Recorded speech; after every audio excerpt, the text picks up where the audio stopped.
We're back and we're doing more Porsche brakes, this time on the Porsche 911 992.1. If you know 911s, you know the brake pads wear faster than the entire rest of the brakes. So when your brake wear light comes on, you have to determine what's actually low, which is probably just your rear brake pads.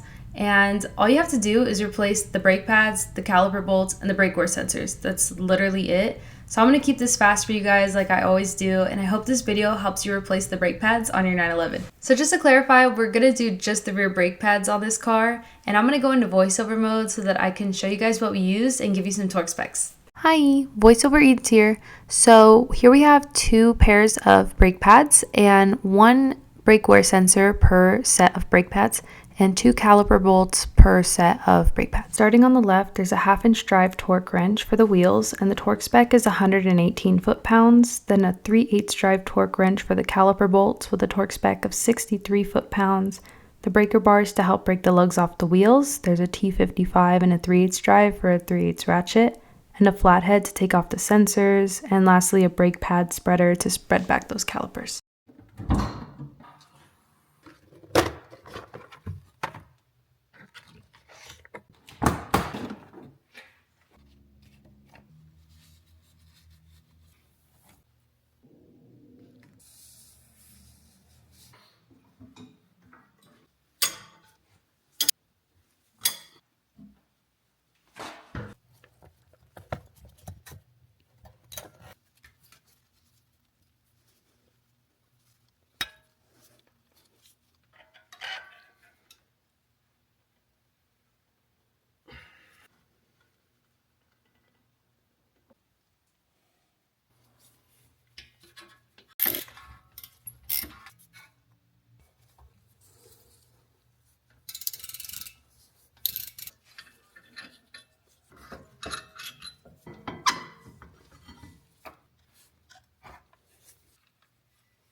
The thick side of the sensor on each pad goes toward the rotor, so it clips in like this.